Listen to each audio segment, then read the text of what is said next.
Hey guys, Darren here. Welcome to Mayhem Country Living. Freaking hot day outside. Good God, it's been pretty dang hot. I'm going to show you what we're working on in the hydroponics lab. It's taken me a few days to get everything situated and get everything set up, and I just want to go over with you guys and show you what we're doing, how we're doing it, and how easy it is, how I do it, the amounts, and we're not going to use any of the EC meters, the electrical conductivity meters, or we're not going to use temperature gauges because we're just not really going to mess with it. We're going to mix it up and we're going to let it ride.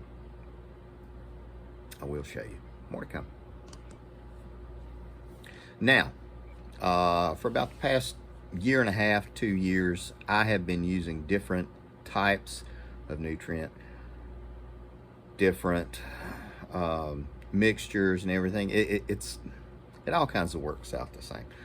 Initially, I was using General Hydroponics Maxi Grow. It was a 10-5-14, and then I later added a little bit of tweaks to it, and it worked really good. I added a little bit of magnesium sulfate to it, and then I added a dynamic accumulator, which was a really good wallop of organic liquid kelp. I'm looking at the container down here, and it works out great. First time I did it, it was no-brainer. Didn't mix anything up exotic, didn't use any of the meters or anything like that they say. Worked out fine.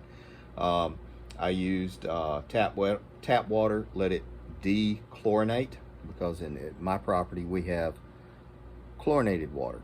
You might have chlorinated water, you might have water with chloramine in it. Chlorinated water, you just let it sit for a few days, off gas. Chloramine, you have to do a little bit of more stuff to it. If you do have chloramine, email me and we'll go over that. It's a little more involved, but it's nothing too terrible.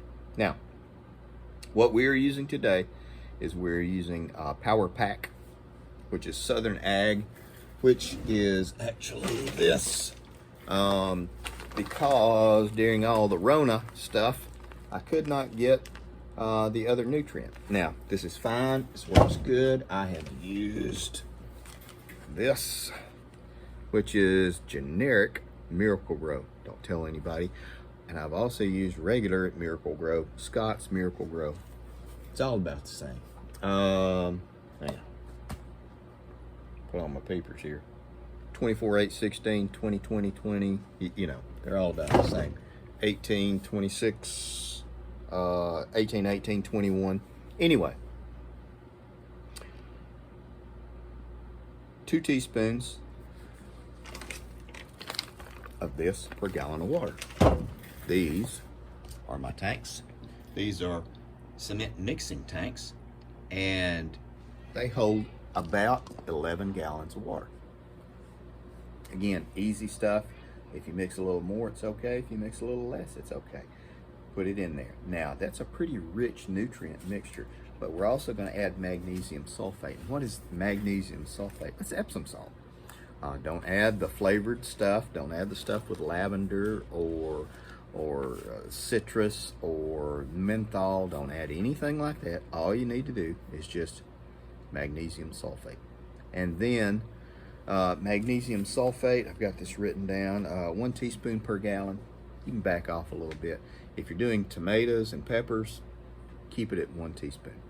Now, we are going to add the liquid kelp solution, and again, this is a dynamic accumulator, and I say that this has all of the micronutrients and metals and everything that you need: sulfur, magnesium, sodium, boron, iron, manganese, copper, zinc, and other carbohydrates. I'm about out of this. This is not terribly expensive. It is around 30, 35 bucks right now. Works really good. Do not open this up in your house, because oh my God, it will run you out. Mix this carefully outside and bring it in and add to your mixtures. Once you add your mixtures, mix them up, of course, a dedicated blender, paddle spoon, something like that, and mix them up really good. Let them sit. Light is the enemy, oddly enough, of your nutrient. So, you keep it covered up. Now, you have to have light for your nutrient, though, but you have to have that special balance. Now, if you are looking to do lettuces, greens, stuff like that, microgreens, this is a fantastic way to do it. You will make so many microgreens. You can feed yourself, you can feed a family of 4 and a double family of 4 just off one tray. You will really do well with this. Now, and we use a method called a cut and come again. This tray is set up, it's going to grow. This tray is set up about a week out and it will grow. This one is a week forward, this one is a week behind, this one is a week behind, that one is as well. Now, as this one comes into play, you cut from it, you eat from it. As this is exhausted, you go to this one, and this one, and this one. You cycle around and cycle through. Not hard to do it. You can also do peppers, and you can also do tomatoes really well. You have to change everything around because the peppers and the tomatoes, the plants themselves just are so heavy that you can cause a problem on your insulation board. I'll show you. This is how I have mine set up. Now, these plants can get kind of big, so what I do, I have all of these sown with arugula, purple lettuces, and butter crunch. Now what we're going to do is we're going to take every other one of these out as they begin to sprout. You'll see this. You see how I'm doing it, and we're going to stagger this. It's going to give each one of these room to grow. I'm going to take these guys, put them over here. You can do it that way. Also, what you can do is just do every other one, and then on the inner one, put flowers, or put basil, dill, whatever it is you would like to plant outside, and then take this one, if it's basil, plant it outside. Gives you all the space you need. After this is removed, though, what you need to do is just get a piece of masking tape, something like that, to cover that up, and that helps prevent any of the light penetrating down into this. The less light you have in your nutrient tank, the better off you're going to be, because if you don't monitor the amount of light going into your nutrient, you're going to get an algae bloom, and it is going to feed off the nutrient and not your plants. This is a Kratky system. We are not using any pumps. So what we are doing is we are going to grow the roots. They're going to develop into air roots. The higher roots they will actually form small hair-like follicles, and they will breathe for the plant. The lower roots are going to draw up the nutrient. Once you establish your hair roots, your air roots, you can never go up beyond that level because you'll drown your plant. In effect, you will suffocate it because the plant can't breathe. Again, this is all just for my hydroponics geeks. Now, you see how I have this light way too high. I'm going to pause you, and I'm going to show you how high I'm going to set this just to have seeds germinate. And actually, you don't have to have these grow lights to have seeds sprout. You don't. But you're going to put them in on there anyway, so you might as well use the same amount of juice, unless you have a windowsill. So, more to come. Okay, guys, now we're back. You can see how high I actually have it. Now, how high do we have this planted?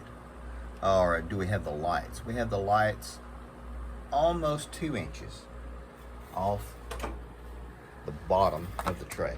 I have tried using reflective material on the trays, and I have never had any results one way or the other. Now, I will tell you, you will see I am using an air pump, and I am pumping nutrient, or I'm pumping the air into the nutrient tank.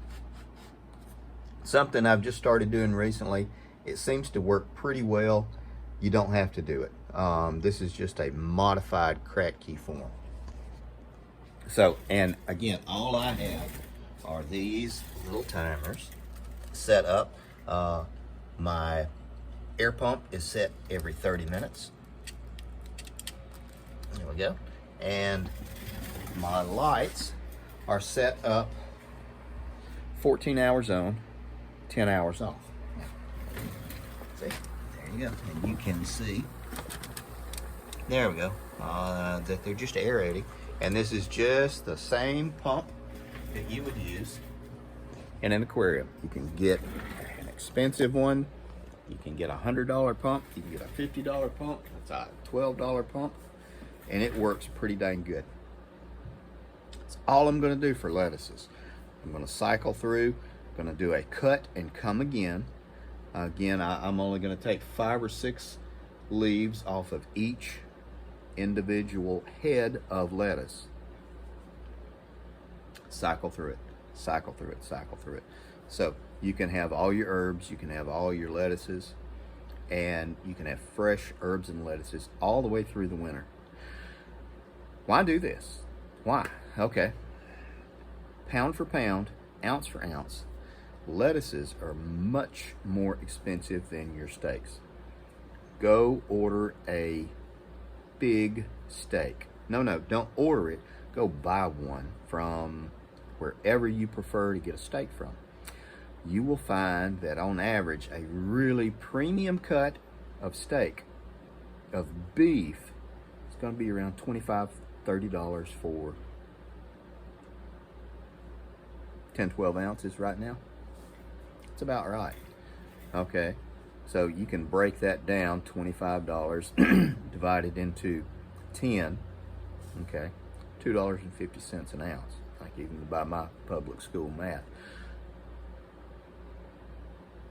Go price premium greens and microgreens, and they are much more expensive. I mean, you can actually, there are people who make a living just doing this in their basements, and they bring in 6 figures. No joke. If this is what you wanted to do, you can do it all day long. People ask me jokingly, oh, well, you know, if you did this, well, why don't you just grow dope? Okay, my response to that, growing marijuana. Okay, yes, you can. You absolutely could. It's not legal here in Alabama. I'm not going to jail. I'm too pretty for jail. This will make you a lot of money if you wanted to do that. This will let you eat very healthy if that's what you want to do. You can feed 20 people really good salads almost every day with a system about like this, rotating it through. I'm only really going to work off of these 2 tanks, because what I'm also going to do is I'm going to be adding tomatoes to one of the tanks, mini bell peppers. They're smaller, they're lighter, they're easier on the system, and different peppers. Now imagine having fresh herbs, peppers, tomatoes in February. Not the store-bought. I mean fresh ones, good ones. That is what we're looking for. That's what we're working on. Guys, if you have any questions or anything like that, feel free to email me, mayhemcountryliving@gmail.com. I've been doing this about 2 years. There are people who have done this a whole lot longer than I have. It's not hard to set these systems up. You can get as technical as you want. You can do NFT, ebb and flow, Dutch buckets. It's all a different way to do it. You can do, honest to goodness, pump systems and have reservoirs and cycle through with, different kind of mediums and everything. You can get as exotic as you want to, or you can keep it as simple as you want to. Right now, I'm just doing simple. I've got copious notes if you have any questions or anything like that. Hope this helps. Take care of you people.